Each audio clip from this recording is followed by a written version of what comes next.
back to the channel. Today I have two recipes for you. The first one, we're making a banana pudding, and the second, we're doing a shrimp boil. Let's get started. So the first thing we need, we're gonna need a box of Jell-O vanilla pudding mix or French vanilla, whichever one you got. I'm gonna use that, and you're just going to fix the pudding just the way you normally would in a bowl with some milk, whisk, whisk, whisk, stick it in the refrigerator for about 5 minutes.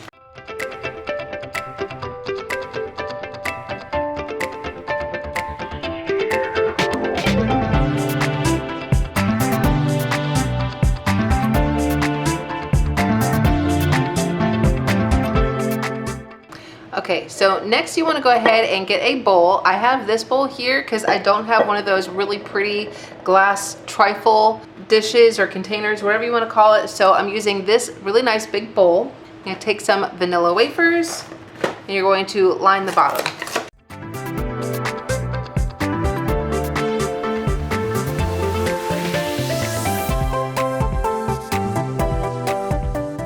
Now that you got your vanilla wafers at the bottom of this, now we're going to chop up some bananas.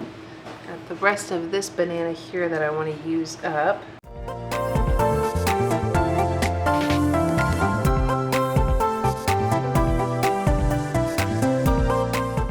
I'm going to take our bananas and put them on top of the vanilla wafers.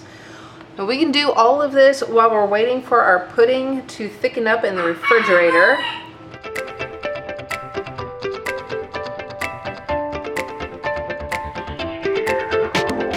So now that we have that going on here, we're gonna put this to the side.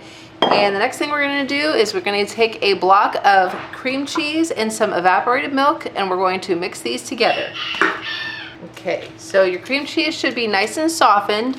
So this has actually already been sitting out for a couple of hours, so it is good and soft now.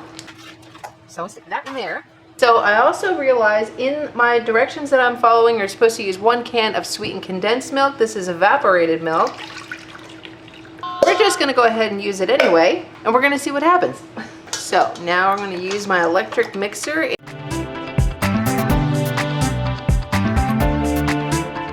After making such a huge mess, get this all mixed up. Now we're going to add the cream cheese mixture with the pudding, and we're going to blend it.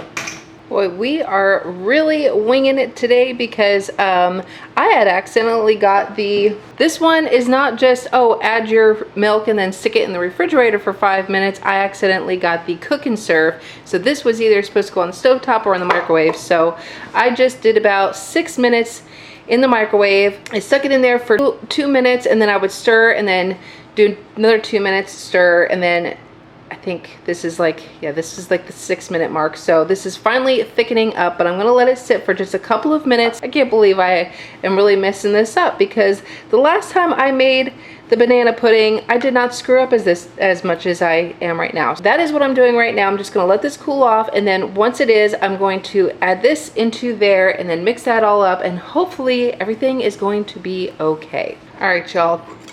So I apologize for not recording this, but I did let the pudding, I put the pudding in the refrigerator for about 5 minutes, and I kept stirring it, letting it cool off, and I just added it to our milk and cream cheese mixture. So I'm just kind of whisking it up really good, trying to, I was actually, because the pudding was actually still kind of hot while I was adding it in here, and I didn't want anything to curdle, so I was actually using one hand to kind of slowly pour the pudding mixture in here while at the same time whisking away. So everything seems to be really good. Everything is just kind of not exactly a pudding mixture, but I think what I'm going to do is I'm just going to let this hang out for just a few minutes, let it thicken up a little bit before we add it into our bowl.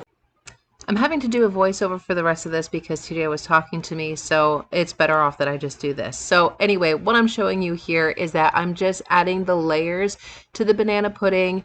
You got the vanilla wafers, the bananas, then you put your pudding mixture, and then some Cool Whip, and then you just keep adding on the layers. This is very simple, and even though I did use the evaporated milk and I did use the wrong Jell-O pudding mix, this still turned out really good. Everybody still loved it, and this was delicious.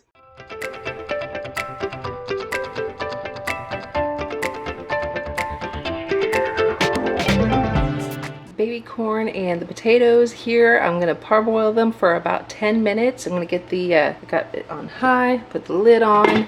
Once that starts boiling, I'm gonna set my timer for about 10 minutes. Over here, I got some smoked sausage, the Zumos andouille smoked sausage, so I'm gonna go ahead and cut that up. Over here, I've got a pound and a half of some raw shrimp that is just thawing out over here. I'm gonna start with the 9x13 pan. In the pan, you're gonna throw in your sausage, the raw shrimp with the tails removed. You're gonna put in your corn, potatoes, cut up an onion, sprinkle some Tony Chachere's, and mix it up. Okay, in this saucepan, I got 3 sticks of butter that is melting. I got some of this liquid crab boil and about 2 tablespoons of minced garlic. I'm gonna add some paprika. I'd say probably about a tablespoon-ish of the paprika and some of Frank's Red Hot sauce. Once the butter is melted and you've mixed everything in, pour it all over your shrimp and sausage mixture. Give it a good stir with a spoon, and then you're going to stick it in the oven for about 300 degrees for about 30 minutes. Stir it again, and then put it in for another 30 minutes. Y'all, this turned out so good. This recipe is definitely a keeper. Even my picky eater really liked the shrimp in this one. I'm going to leave where I got the recipe from in the description box down below, as well as the banana pudding. If you enjoyed this video, and I sure hope that you did, please subscribe down below, hit the like button, and share with somebody you love, and I'll see y'all next time. Bye!